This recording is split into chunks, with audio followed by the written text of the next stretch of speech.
నమస్కారం. ఈ వీడియో చేయడానికి ముఖ్య కారణం ఏంటంటే శని గురించి చేస్తున్నాను. శని గురించి మనం జనరల్గా మాట్లాడుకుంటాం. అయితే ఇప్పుడు ఈ టైంలో శని గురించి ఎందుకు మాట్లాడాల్సి వస్తుందంటే మనకి జూలై 27వ తారీఖు నుంచి డిసెంబర్ 11వ తారీఖు శని వక్రగతిని ఉంటూ ఉన్నారన్నమాట. వక్రగతి అంటే జనరల్గా ఇవన్నీ క్లాక్ వైజ్ డైరెక్షన్ లో ప్లానెట్స్ అన్ని తిరుగుతూ ఉంటుంది. వక్రగతి అప్పుడు ప్లానెట్స్ రివర్స్ డైరెక్షన్ లో తిరుగుతూ ఉంటుంది. శని టోటల్ గా ఈ వక్రగతి సందర్భంగా నెలన్నర రోజులు వక్రగతితో ఉండటంతో దీని యొక్క ప్రభావం 12 రాశుల వరకు ఎలా ఉంటుంది ఏంటి అనేది ఈ వీడియోలో మనం చెప్పుకోబోతున్నాం.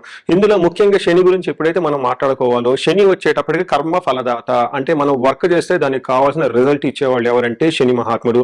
కొంతమందికి అసలు జాబే ఉండదు లైఫ్ లో, కొంతమందికి ఎంత హార్డ్ వర్క్ చేసినా రిజల్టే ఉండదు, ఒకళ్ళు కొంచెం వర్క్ చేసినా కానీ విపరీతమైన రిజల్ట్ ఉంటుంది అనమాట. ఇలాంటి రిజల్ట్ రావడానికి కారణం ఎవరంటే శని అని గుర్తుపెట్టుకోవాలి. రెండోది క్రమశిక్షణ, డిసిప్లైన్.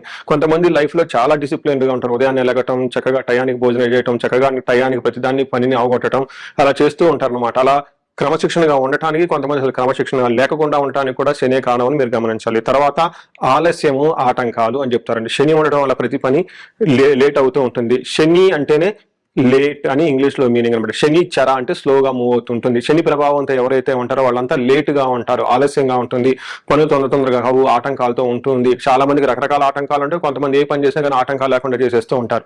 ఇలా ఆటంకాలతో పాటుగా ఆయురార్ధ్యం అంటే ఆయుష్ ఎలా ఉంటుంది, ఒక మనిషి ఆయుష్ని డిసైడ్ చేసేది కూడా శని యొక్క ప్రభావాన్ని బట్టే ఉంటుంది. శని కొంతమందికి 8th హౌస్ లో ఉండటం వల్ల వాళ్ళకి చాలా దీర్ఘాయు ఉంది అని చెప్తూ ఉంటారు. లాస్ట్ లో ముఖ్యంగా వైరాగ్యం అంటే మనకి ఏది మంచి, ఏది చెడు, ఏది శాశ్వతంగా ఉంటుంది, ఏది వాలటైల్ అప్పుడప్పుడు వచ్చిపోతూ ఉంటుంది, ఇలాంటి ఒక జ్ఞానం కలగాలన్నా కానీ శని వల్ల కలుగుతూ ఉంటుంది. అయితే శని అనుకూలంగా ఉంటే ఇప్పుడు చెప్పిన వాటిలన్నింటిలో చాలా స్ట్రాంగ్ గా ఉండేసి మంచి జీవితంలో ముందుకెళ్ళిపోతారు. ఇప్పుడు చెప్పిన విషయాలు వచ్చి ఎన్ని కనుక వీక్ గా ఉన్నా, ప్రాబ్లమాటిక్ గా ఉన్న వాళ్ళు కూడా ఇందాక చెప్పుకున్న విషయాలు సరైన రిజల్ట్ రాక ఇబ్బంది పడిపోతూ ఉంటారు. ఇలాంటి శని అందరికి ఏలినాటి శని, అష్టమ శని, అర్ధాష్టమ శని ఇలా రకరకాల శనులతో ఇబ్బంది పెడుతూ ఉంటే పాటుగా 3వ స్థానంలో, 11వ స్థానంలో, 6వ స్థానంలో శని ఉండి విశేషమైన యోగ్యతను ఇస్తూ ఉంటారనమాట. ఇంతగా ప్రభావితం చేసే ఈ శని 4.5 మాసాలు రెట్రోగేట్ అంటే వక్రగతిలో ఉండటం వల్ల 12 రాశుల వరకు ఎలా ఉందో మనం తెలుసుకుందాం. కుంభరాశి వారికి ఈ శని వక్రగతి వలన ఎలాంటి ఫలితాలు ఉంటాయో మనం చూద్దాం. ఇందులో ముఖ్యంగా మనం గమనించుకోవాల్సింది ఏంటంటే కుంభరాశి వారికి ఏలినాటి శని ప్రభావం నుండి స్లోగా నిదానంగా బయటకు వస్తూ ఉన్నారు. ఈ టైంలో కనుక మీరు గమనిస్తే వాళ్ళకి ఎలా ఉంటుందంటే వక్రగతి టైంలో మరలా ఒకసారి ఇంతకు ముందు మీరు ఎక్కడైనా కనుక పొరపాట్లు చేసినా, మిస్టేకులు చేసినా వాటిని సవరించుకునే అవకాశం మీకు, వాటిని రివ్యూ చేసే అవకాశం మీకు వస్తుందని గమనించాలి. ఇందులో ముఖ్యంగా ఈ రాశి వాళ్ళకి శని ఏలినాటి శని యొక్క లాస్ట్ భాగంలో ఉండటంతో సహజంగా శని ఎలాంటి రిజల్ట్స్ ఇస్తున్నారు అనేది మనకు ఒక శ్లోకంలో సంస్కృతంలో చెప్తారు. ఇది సతాక్లేశం వైరం వృధా వైరం సతతం కార్యనాశనం సంచారచ్చ జ్వనే దేశ పాప చింతాం ధనేష శనో అంటారు. అంటే ఎప్పుడైతే వీళ్ళకి శని 2వ స్థానంలో ఉన్నారో వాళ్ళకి సదాక్లేశం, ఎప్పుడు మానసికంగా కొంచెం ఒత్తిడిగా ఉంటుంది, వృధాగా వైరం పడుతూ ఉంటారు, గొడవ పడుతూ ఉంటారు, ఎప్పుడు చేసిన పని అందులో సరిగ్గా రిజల్ట్ రాక కార్యనాశనం, చేయాలనుకున్న పని రిజల్ట్ రాకుండా ఇబ్బంది పడుతూ ఉంటారు. సంచారం అటు ఇటు ట్రావెల్స్ అయ్యే అవకాశం, తర్వాత ఇక్కడ నుంచి ఒక ప్లేస్ నుంచి ఇంకో ప్లేస్కి షిఫ్ట్ అవ్వటం, కొంతమంది బెంగళూరు నుంచి హైదరాబాద్కి ఇలా రకరకాల ప్లేసులు, లేదంటే కొంతమంది ఇండియా నుంచి అబ్రోడ్ వెళ్ళే వాళ్ళు ఎక్కువగా ఉంటారు. ఇలా సంచారం ట్రావెల్ చేసే వాళ్ళు ఎక్కువగా ఉంటారు. స్వజనే ద్వేషం అంటే చుట్టాలు, బంధువులు మిమ్మల్ని ద్వేషిస్తూ ఉండే అవకాశం ఎక్కువగా ఉంటుంది. దీంతో పాటుగా పాపచింతం, ఏదో ఒక స్మార్ట్ వర్క్ చేసి ఏదో విధంగా ఈ ప్రాబ్లమ్స్ నుంచి బయటపడిపోదాం అనే ఒక నెగిటివ్ థాట్స్ కూడా ఎక్కువగా ఉండే అవకాశం ఉంటుంది. వీటితో పాటు ఈ రాశి వాళ్ళకి ఎడ్యుకేషన్లో యావరేజ్ గా ఉంటారు. దూర ప్రయాణాలు చేస్తే ఇబ్బందులు పడే అవకాశం ఎక్కువగా ఉంటుంది. కానీ ఈ యొక్క శని వీరికి ఫుల్ సాటిస్ఫాక్షన్, ఎన్ని ఇబ్బందులు ఉన్నా కానీ లైఫ్ లో ఫుల్ సాటిస్ఫాక్షన్ ఉంటుంది, కంఫర్టబుల్ గా ఉంటారు, ప్రాఫిట్స్ కూడా వచ్చే అవకాశం ఎక్కువగా ఉంది అని మనం చెప్పుకోవాలి. అయితే ఇలాంటి శని ఫలితాలు ఇస్తున్న వీరికి ఈ వక్రగతి ద్వారా మనకేం చెప్తారంటే, ఇంతకుముందు ఎప్పుడైనా కనుక పెండింగ్ పనులు ఆగిపోయి ఉంటే అవి మళ్ళా మీకు తిరిగి స్టార్ట్ అయ్యే అవకాశం ఉంటుంది. పాత కుటుంబానికి సంబంధించిన విభేదాలు ఏమైనా గనక ఉంటే విభేదాలు అవి మీకు పరిష్కరించుకునే అవకాశం ఎక్కువగా ఉంటుంది. పాత ఆర్థిక సమస్యలు, ముఖ్యంగా ధనానికి సంబంధించిన ఏదైనా కనుక పనులుంటే బాకీలు ఇవన్నీ వచ్చే అవకాశం ఉంటుంది. చాలా గుడ్ టైం అని మీరు చెప్పుకోవాలి. ఇంతకుముందు మీకు ధనం ఎవరికైనా ఇచ్చి నష్టపోయి ఉంటే, ధనం మీ దగ్గర రాకుండా ఉంటే ఈ టైంలో ధనం వచ్చే అవకాశం ఎక్కువగా ఉంటుంది. ప్రయాణాలకు సంబంధించిన పనులు పెండింగ్ లో ఉండే అంశాలు ఏమన్నా ఉంటే అవి పూర్తయిపోతాయి. ఇంతకుముందు ట్రావెల్ చేసిన మొక్కులు ఉన్నా కానీ దూర ప్రయాణాలు వెళ్ళాలని మీరు అనుకుంటే ఈ టైంలో వెళ్ళే అవకాశం ఎక్కువగా ఉంటుంది. తర్వాత నెగటివ్ థాట్స్ నుంచి బయటపడిపోయేసి క్రమశిక్షణగా గనక ముందుకెళ్తే ఈ రాశి వాళ్ళకి చక్కగా ఉండే అవకాశం ఉంటుంది. ఈ కుంభరాశిని నేను ప్రోగ్రెసివ్ రాశి అని ఎప్పుడు అంటూ ఉంటాను.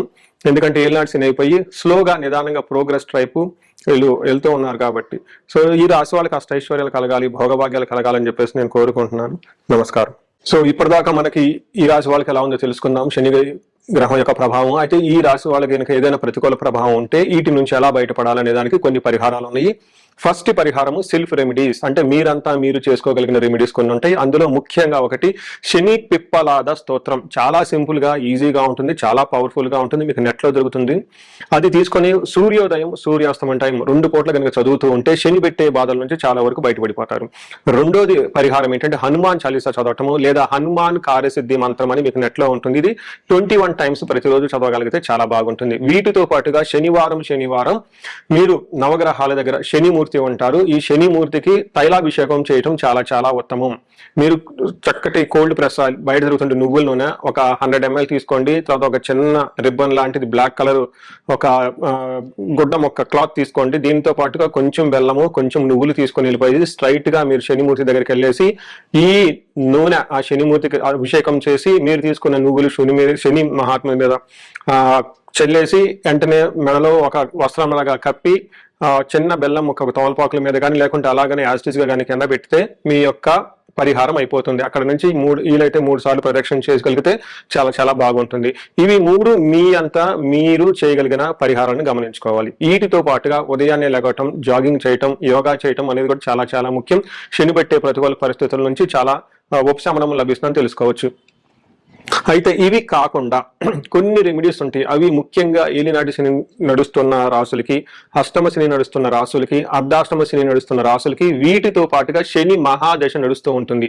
ఈ దశలు నడిచే వాళ్ళకి ఇవి మీరు చేయలేరు, బ్రాహ్మణోత్తముల సహాయంతో చేయడం చాలా బాగుంటుంది. వీటికి శనికి సంపూర్ణ శాంతి పూజలు అంటారు. శని సంపూర్ణ శాంతి పూజలు అంటే శనికి సంబంధించిన జపము, దానము, శని తైలాభిషేకము, తైలాభిషేకము, అధిదేవతా ప్రత్యర్థులు కలిపి జపాలు చేపిస్తే ఈ యొక్క తీవ్రత అనేది చాలా వరకు తగ్గుతూ ఉంటుంది.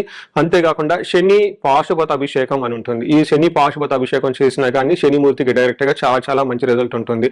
ఇవి కాకుండా ఇండివిడ్యువల్ గా మీ యొక్క లైఫ్ లో శని చాలా మంచి పొజిషన్ లో ఉండి కానీ స్టిల్ మీరు ఇబ్బంది పడుతూ ఉంటే గనక ఇప్పుడు చేయవలసిన పద్ధతి ఏమిటంటే ఒక్కసారి మీ యొక్క ఇండివిడ్యువల్ జాతకం చూపించుకోండి. అందులో ఇంకా ఈ యొక్క శని బాధలతో పాటు వేరే నడుస్తున్న దశల వల్ల, అంతర్దశల వల్ల కానీ లేదంటే వేరే ఈ టైంలో ఏదైనా యోగాలు కానీ శాపాలు కానీ యాక్టివేట్ అయ్యి ఉండటం వల్ల ఇంకా వేరే గ్రహాల వల్ల ఏమైనా ఇబ్బందులు ఉన్నాయో తెలుసుకొని వాటికి చక్కటి పరిష్కారం చేసుకోవటం ద్వారా ఈ శని పెట్టే బాధల నుంచి చాలా వరకు ఉపశమనం లభిస్తుంది. మీకు ఇంకా ఏమైనా కనుక ప్రాబ్లమ్స్ ఉంటే లేదంటే సమస్యలు ఉంటే ఈ కింద కనిపిస్తున్న నెంబర్ ద్వారా మీరు నన్ను కనెక్ట్ అవ్వచ్చు. మీ అందరికి అష్టైశ్వర్యాలు కలగాలని, భోగభాగ్యాలు కలగాలని, అందరూ చక్కగా ఉండాలని చెప్పేసి నేను కోరుకుంటున్నాను. నమస్తే.